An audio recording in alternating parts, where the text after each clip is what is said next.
Hey, it's Heidi Rain. Welcome back to another episode of Addiction and Codependency Breakthrough. I am so glad you're here today. We're continuing a series that I started called Lies Addicts Tell. Family members, spouses, partners, children, and anybody else who's in earshot. And these lies, I'm breaking down one at a time because I was going to do this big list and I realized, holy cow, man, I need to spend some time on each of these lies because we need to uncover what is the truth and why is that a lie? Because it's such a good lie in so many ways as these lies can be, that it's very hard to just say, well, that's a lie, so don't believe it. We need to actually have the evidence and logic that kind of blows up the lie and exposes the truth so that you really understand, okay, I can see the light now. I see why this is a lie. This makes sense. I know that's true for me. Everything in my life that I've ever, wanted to change, I had to seek first to understand it, to really get underneath of it, get underneath the hood and understand. So we're going to unpack each one of those lies today. And today we're talking about the lie that the addict or alcoholic says, and you might have heard this a million times. I've finally learned my lesson.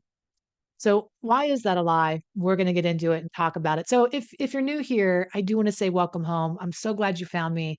And if at any time you want to go deeper and you want support, you want strategy, you want sanity, any three of the S's, you go over to HeidiRain.com and you can learn about the program options that I have. I created a course for people dealing with addiction in their family. I created a course for people recovering from toxic relationships and codependency. And I also have coaching options for you, discernment, decision making sessions where you can decide should you stay or should you go. Basically, I have you covered. Okay. So I've dedicated my whole life to serving you, those who have been impacted by another's addiction. And you can find everything you need at HeidiRain.com. Why is I've learned my lesson such an insidious lie? Well, when we're little kids, we think, "Hey, the best way to learn a lesson is to really experience the consequence of something, and then I'll never do it again." If I can really in addiction, people call that the bottom. I'm just waiting for them to hit a bottom, I just one day that's gonna light's gonna go off, and they're gonna realize, and they're gonna learn their lesson. If you're a little kid and you put your hand on a hot stove and immediately there's a consequence, right? So that's kind of the image that we're all equating to learning our lesson with. If I put my hand on the hot stove and I get burned, oh, I'm in. I've immediately learned my lesson. I'm not going to keep. I don't have to be an idiot to keep sticking my hand on that stove over and over again. But what if have you ever seen some of these documentaries? And they're so fast. I love a good documentary. BBC has a lot of good ones, and there's these documentaries about these kids that are born with a part of their brain that's not functioning where they can't feel pain. Have you ever seen this? It's wild. It's so fascinating. It's heartbreaking. It's heart-wrenching to see these little kids that break bones because they have no boundaries. They stick their hand on the hot stove, and they keep it there unless there was somebody grabbing and intervening and pulling it off there because the part of their brain that links up that consequence is not functioning. Well, I just wanna shed some light here. In addiction, the reason it's addiction is because we continue to use a substance over and over again to relieve, to escape, to self-medicate in spite of the mounting or evident consequences and repercussions. We continue to use in spite of mounting negative consequences. That's what addiction is. So even though I could put my hand on the oven and it could burn and I feel that stinging and I want to take my hand off the oven right away, when I'm addicted to something, the part of my brain that's linking that up is broken. It's not working. So I continue to put my hand on that hot oven, even though I'm getting burned the hell up. Now you might say, well, Heidi, nobody in their right mind would continue to put their hand on a burning hot oven if it's hot if they get burned. And then how do so and that's impossible for an addict. That's a weird analogy. Well, let me ask you, an addict and alcoholic can drive drunk with their kids in the car, get into an accident, hurt somebody else, hurt themselves, rob you of your finances, put you out of your home, uh, cheat, all the things that you think, well, surely that's a hot oven. But they continue to use even after I've seen people in the hospital, okay? Well, I worked in addiction inside of a I work in addiction now, but I worked inside of, one of the world's leading drug and alcohol treatment centers for almost a decade, and I helped thousands of clients, thousands of addicts and alcoholics come through there, and the consequences and the things that these people went through, what's like waiting for their bottom is absolutely mind-boggling, right? People would go into the hospital, almost die, have to be hooked up on life support from wrecking or alcohol poisoning or whatever, and be so desperate, either drink hand sanitizer in the hospital or they would get out and drink the next day. And you're like, you almost died. You flipped your car. Like what is it going to take? So whenever you hear an addict say to you, and you know, you're baffled at all this, but when you hear an addict say to you after an event like that, I finally learned my lesson, and you get really excited because let's be real, you wanna believe it. You've been praying for this, you've been hoping for this, that they'd learn their lesson finally, so when they say it to you, there's a big part of you that buys into that and goes, "Thank God. Thank God you finally learned your lesson." Here is what you're forgetting whenever you buy into that lie. That part of the brain that links up consequences is not functioning in addiction, and there's no such thing as learning a lesson. There's only, I'm going to work recovery. I'm going to work every single day at maintaining and getting into recovery and doing the things that I need to do, not the light bulb finally went on. Thank God I learned my lesson. Thank God that's done with. That is not how it works. And just like if I even learned my lesson as a kid and I took my hand off that burner, I still have a burn I have to deal with. I still have triage I need to perform on that hand. I still have work that needs to be done. So even when somebody says to you, I've learned my lesson, and even if a light bulb did go off, just know that's the beginning, not the end. Oh, I learned my lesson. I'm never going to do that again.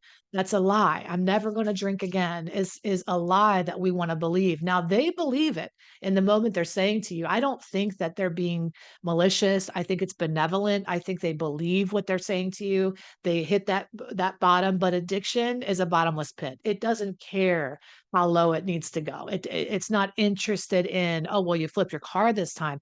It's an abusive relationship addiction.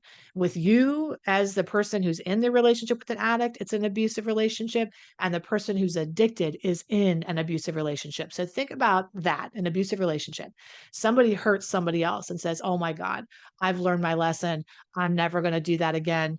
Thank God, forgive me, please." And what happens is there's an abuse cycle with a honeymoon phase or a reconciliation phase. They realize the error of their ways. Oh my God. But if there's not intervention, if there's not therapy, if there's not treatment, if there's not some kind of other outside forces helping this person recover, sure enough, after that honeymoon phase, what you can expect is, again, we're right back in that cycle, and they're hurting you again, and they're forgetting the last time, not because any other reason, then they're stuck in this abuse cycle, and so are you, and you don't recognize it.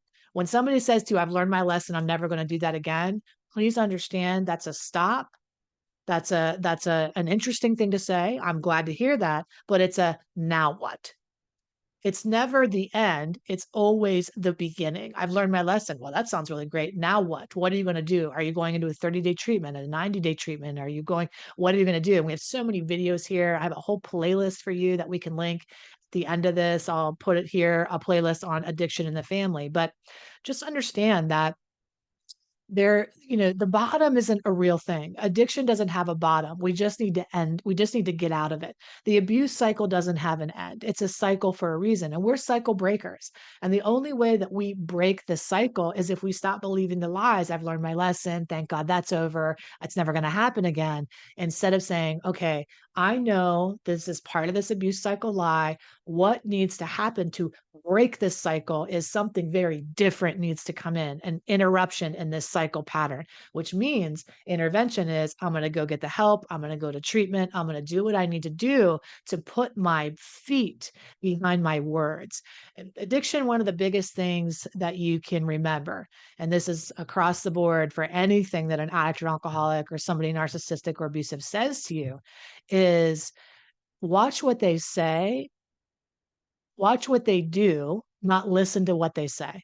Don't listen to what they say. watch what they do. Like Lao Tzu said in the Tao Te Ching, everything is revealed by somebody's behavior. All a person's character is revealed in their behavior, not by their words. We watch what people do, we don't listen to what they say. And so somebody might say, thank God that's over. I learned my lesson. I'm done with that. Okay, but I'm not going to listen to that. I'm going to watch what you do because you're either going to walk into that belief, you're either going to walk, show me the thing, or that was all lip service. And when you're in an abuse cycle, it's all lip service. It's just a waiting game until the next event. Now, if you want to learn more about that and you want to know, am I in an abuse cycle? Wow, is that really what part of that is? That'll never happen again. Wow, it's like I'm, like, reliving the I don't know if you remember this movie. If you're as old as me as you probably do. It was like, A Burning Bed with Farrah Fawcett. Have you ever seen that movie? I saw that as a kid, and I was living that life, by the way, PS, not in many ways, but that movie is, like, so intense about the abuse cycle and how it works and how it is, and we can do lots of research here on YouTube, but if you wanna know your particular cycle and your flavor and how it is, then I wanna encourage you to come on over to Heidi Rain and book a consultation so you can see where are you getting sucked in, how are you getting sucked in, because again, even if it's not malicious, if it's benevolent, they're believing their own lies. They can't see that they're in their own abuse cycle with addiction, and they need to break free of that cycle too. And part of that cycle is I've learned my lesson. Okay. I love you. Take excellent care of yourself. I hope this has been really helpful. Be on the lookout for more lies, addicts tell. It's part of our series. Subscribe so that you get the and hit the notification so that when a new video comes out, you're the first to know and see it. And as always, my intent here is to just shed some light, turn the lights on, right? Because you can't make any headway in the dark. You can't make any headway by believing these things that aren't true. So we want to shine the light of truth into this dynamic. I know it's difficult and hard, but the truth really will set you free. All right. I love you so much. Take excellent care, and I'll see you really soon. Bye bye.